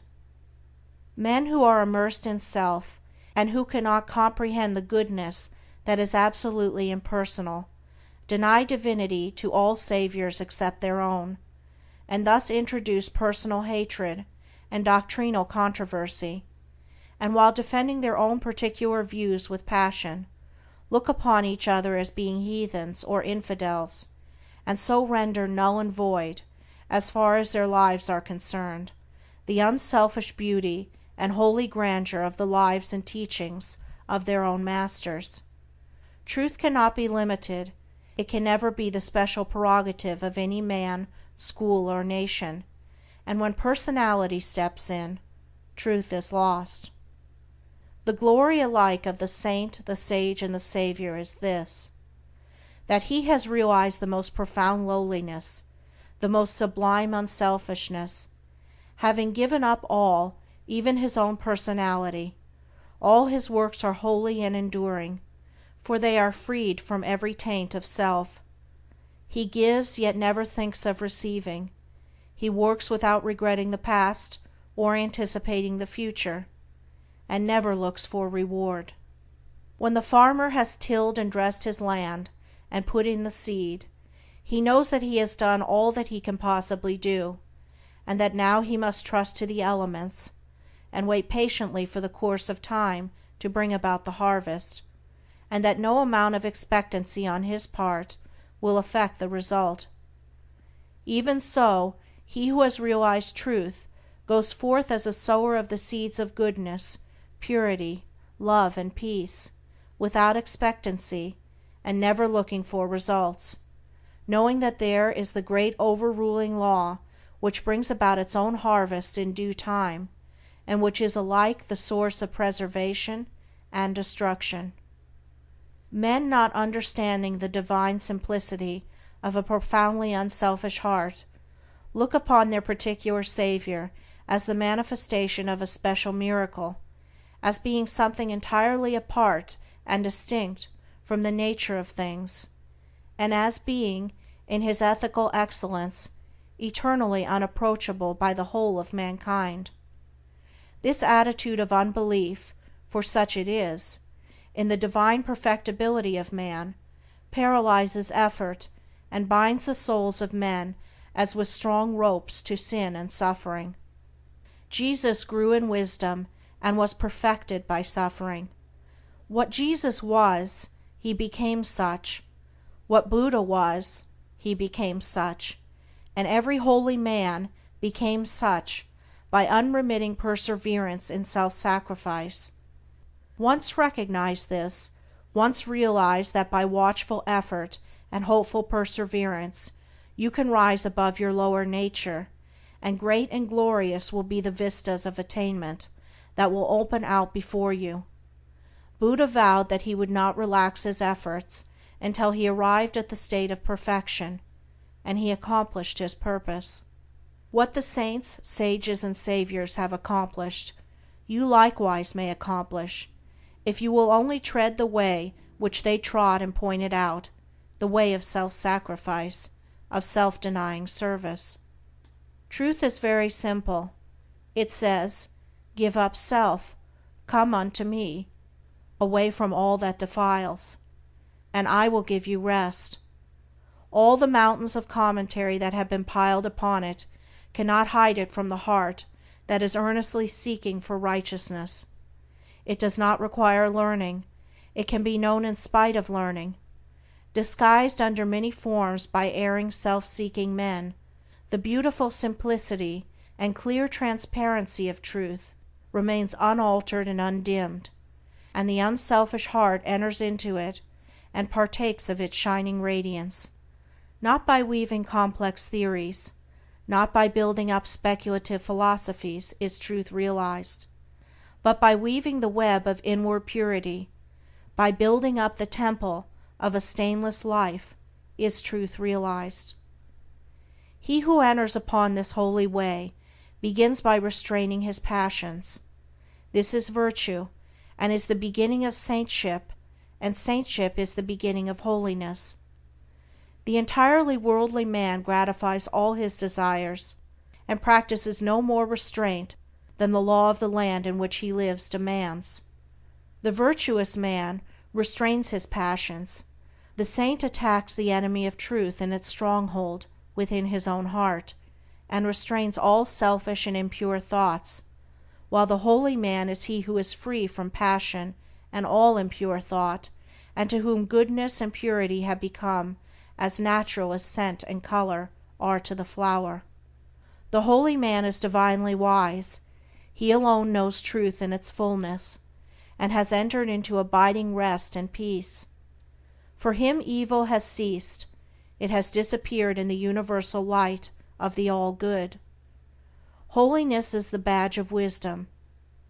Said Krishna to Prince Arjuna, "Humbleness, truthfulness, and harmlessness, patience and honor, reverence for the wise, purity, constancy, control of self, contempt of self-delights, self-sacrifice, perception of the certitude of ill in birth, death, age, disease, suffering, and sin, an ever tranquil heart in fortune's good and fortune's evil, endeavors resolute to reach perception of the utmost soul, and grace to understand what gain it were, so to attain. This is true wisdom, Prince, and what is otherwise is ignorance." Whoever fights ceaselessly against his own selfishness, and strives to supplant it with all-embracing love, is a saint, whether he live in a cottage or in the midst of riches and influence, or whether he preaches or remains obscure. To the worldling, who is beginning to aspire towards higher things, the saint, such as sweet Saint Francis of Assisi or a conquering Saint Anthony, is a glorious and inspiring spectacle. To the saint, an equally enrapturing sight is that of the sage, sitting serene and holy, the conqueror of sin and sorrow, no more tormented by regret and remorse, and whom even temptation can never reach. And yet even the sage is drawn on by a still more glorious vision, that of the Savior, actively manifesting his knowledge in selfless works, and rendering his divinity more potent for good by sinking himself in the throbbing, sorrowing, aspiring heart of mankind. And this only is true service, to forget oneself in love towards all, to lose oneself in working for the whole. O thou vain and foolish man, who thinkest that thy many works can save thee, who, chained to all error, talkest loudly of thyself, thy work, and thy many sacrifices, and magnifiest thine own importance, know this, that though thy fame fill the whole earth, all thy works shall come to dust, and thou thyself be reckoned lower than the least in the kingdom of truth. Only the work that is impersonal can live. The works of self are both powerless and perishable. Where duties, howsoever humble, are done without self-interest and with joyful sacrifice, there is true service and enduring work. Where deeds, however brilliant and apparently successful, are done from love of self, there is ignorance of the law of service, and the work perishes. It is given to the world to learn one great and divine lesson, the lesson of absolute unselfishness. The saints, sages, and saviors of all time are they who have submitted themselves to this task, and have learned and lived it. All the scriptures of the world are framed to teach this one lesson. All the great teachers reiterate it. It is too simple for the world, which, scorning it, stumbles along in the complex ways of selfishness. A pure heart is the end of all religion and the beginning of divinity. To search for this righteousness is to walk the way of truth and peace, and he who enters this way will soon perceive that immortality, which is independent of birth and death, and will realize that in divine economy of the universe the humblest effort is not lost. The divinity of a Krishna, a Gautama, or a Jesus is the crowning glory of self-abnegation, the end of the soul's pilgrimage in matter and mortality, and the world will not have finished its long journey until every soul has become as these, and has entered into the blissful realization of its own divinity. Great glory crowns the heights of hope by arduous struggle won. Bright honor rounds the hoary head that mighty works hath done. Fair riches come to him who strives in ways of golden gain, and fame enshrines his name who works with genius glowing brain. But greater glory waits for him who in the bloodless strife gains self and wrong, adopts in love the sacrificial life, and brighter honor rounds the brow of him who mid the scorns of blind idolaters of self accepts the crown of thorns. And fairer, purer riches come to him who greatly strives to walk in ways of love and truth to sweeten human lives. And he who serveth well mankind exchanges fleeting fame for light eternal, joy and peace, and robes of heavenly flame. Chapter 7. The realization of perfect peace. In the external universe there is ceaseless turmoil, change, and unrest. At the heart of all things there is undisturbed repose.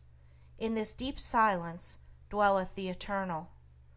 Man partakes of this duality, and both the surface change and disquietude, and the deep-seated eternal abode of peace are contained within him. As there are silent depths in the ocean which the fiercest storm cannot reach, so there are silent, holy depths in the heart of man which the storms of sin and sorrow can never disturb. To reach this silence and to live consciously in it is peace. Discord is rife in the outward world, but unbroken harmony holds sway at the heart of the universe. The human soul, torn by discordant passion and grief, reaches blindly toward the harmony of the sinless state, and to reach this state and to live consciously in it is peace. Hatred severs human lives, fosters persecution, and hurls nations into ruthless war, yet men, though they do not understand why, retain some measure of faith in the overshadowing of a perfect love, and to reach this love and to live consciously in it is peace. And this inward peace, this silence, this harmony, this love, is the kingdom of heaven, which is so difficult to reach because few are willing to give up themselves and to become as little children. Heaven's gate is very narrow and minute. It cannot be perceived by foolish men, blinded by vain illusions of the world. E'en the clear-sighted who discern the way, and seek to enter, find the portal barred, and hard to be unlocked. Its massive bolts are pride and passion, avarice and lust. Men cry peace, peace, where there is no peace, but on the contrary, discord, disquietude, and strife. Apart from that wisdom, which is inseparable from self-renunciation, there can be no real and abiding peace. The peace which results from social comfort, passing gratification, or worldly victory is transitory in its nature and is burnt up in the heat of fiery trial. Only the peace of heaven endures through all trial, and only the selfless heart can know the peace of heaven. Holiness alone is undying peace. Self-control leads to it, and the ever-increasing light of wisdom guides the pilgrim on his way. It is partaken of in a measure as soon as the path of virtue is entered upon, but it is only realized in its fullness when self disappears in the consummation of a stainless life.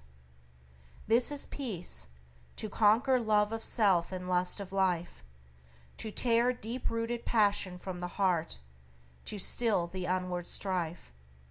If, O reader, you would realize the light that never fades, the joy that never ends, and the tranquility that cannot be disturbed, if you would leave behind forever your sins, your sorrows, your anxieties and perplexities, if, I say, you would partake of this salvation, this supremely glorious life, then conquer yourself. Bring every thought, every impulse, every desire into perfect obedience to the divine power resident within you. There is no other way to peace but this, and if you refuse to walk it, your much praying and your strict adherence to ritual will be fruitless and unavailing, and neither gods nor angels can help you. Only to him that overcometh is given the white stone of the regenerate life, on which is written the new and ineffable name.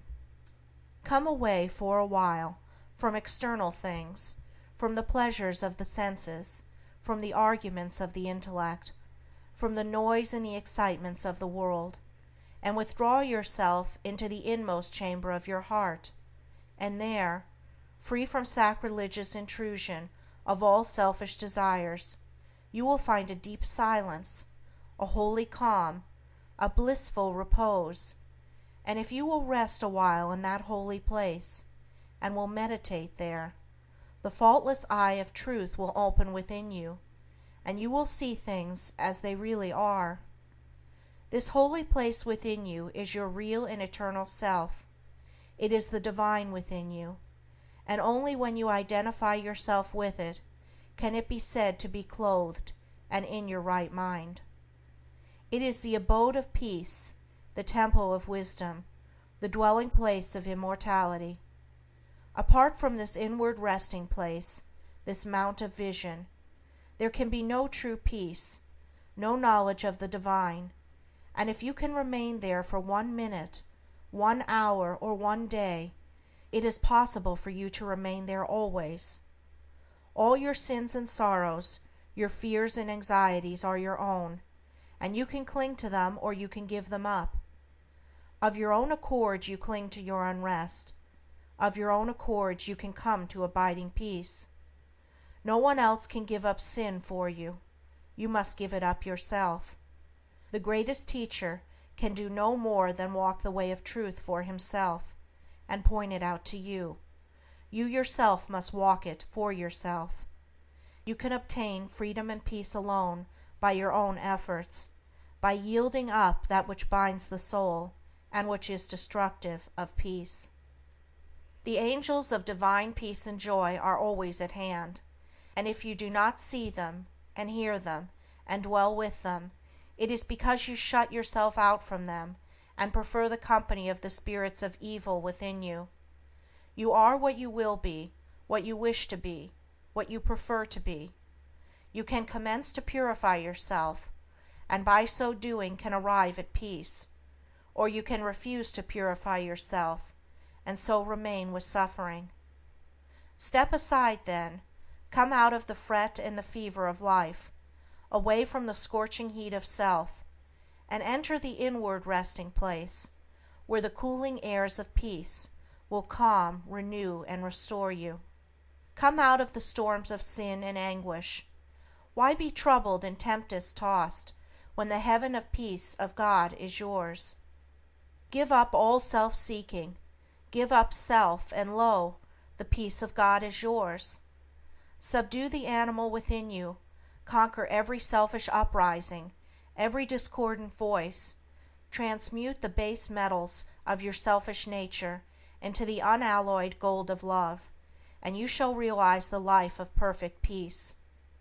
Thus subduing, thus conquering, thus transmuting, you will, O reader, while living in the flesh, cross the dark waters of mortality, and will reach that shore upon which the storms of sorrow never beat, and where sin and suffering and dark uncertainty cannot come. Standing upon that shore, holy, compassionate, awakened, and self-possessed and glad with unending gladness, you will realize that never the spirit was born, the spirit will cease to be never. Never was a time it was not. End and beginning are dreams. Birthless and deathless and changeless remaineth the spirit forever. Death hath not touched it at all, dead though the house of it seems. You will then know the meaning of sin, of sorrow, of suffering, and that the end thereof is wisdom, will know the cause and the issue of existence. And with this realization you will enter into rest, for this is the bliss of immortality, this is the unchangeable gladness, this is the untrammeled knowledge, undefiled wisdom, and undying love. This and this only is the realization of perfect peace. O thou who wouldest teach men of truth, hast thou passed through the desert of doubt? Art thou purged by the fires of sorrow? Hath Ruth the fields of opinion cast out?